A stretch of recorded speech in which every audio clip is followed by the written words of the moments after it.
السلام علیکم۔ امید کرتی ہوں خیر و عافیت کے ساتھ ساتھ آپ لوگ خوش و خرم بھی ہوں گے۔ ہم دعا مانگنا کیوں چھوڑ دیتے ہیں؟ جب حالات ہمارے بس میں نہ ہوں، جب ہم ایسے مراحل پر ہوں جہاں ہمیں یہ لگے کہ اب کچھ ٹھیک نہیں ہو سکتا، اب ہماری من پسند چیز ہمیں نہیں مل سکتی، تو ہم سب سے پہلے دعا مانگنا ہی کیوں چھوڑتے ہیں؟ خدا کہتا ہے مانگ مجھ سے میں تجھے دوں گا، پھر ہم جلد ہی ہار کیوں مان لیتے ہیں؟ واحد دعا ہے جو نصیب کو شکست دے سکتی ہے۔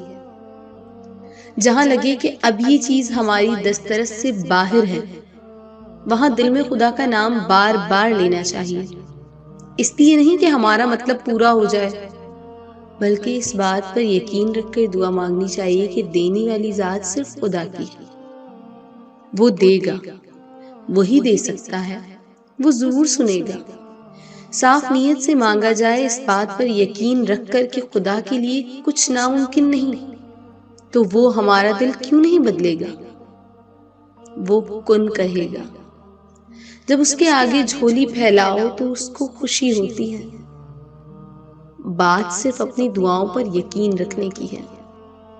یاد رکھو، خدا دعا کی توفیق تبھی دیتا ہے جب اس نے کن کہنا ہو۔ اس لیے مانگو، آخری سانس تک دعا مانگو، خدا سے خدا کو مانگو۔ بدترین کو بہترین بنا کر واپس دے دے یہ مانگو، سکون مانگو۔ شرمندہ مت ہو، تم نے خدا کے سامنے صرف اپنی خواہش رکھی ہے، اس کو مشورہ نہیں دیا۔ کن کہنا، راستہ بنانا اور تمہیں سکون دینا اس پاک ذات کا کام ہے۔ ساری سوچیں تمہاری ہیں، کب سب صحیح ہوگا، کب وہ واپس آئے گا، کب ہم خوش ہوں گے۔ تمہارا کام انتظار کرنا، دعا کرنا اور یقین رکھنا ہے۔ راستے وہ خود بنائے گا۔ تم خود کے لیے پریشان مت ہو، بس اندھا یقین رکھو اس پاک ذات پر، اور عنقریب تمہارا اللہ تمہیں اتنا عطا کرے گا کہ تم خوش ہو جاؤ گے۔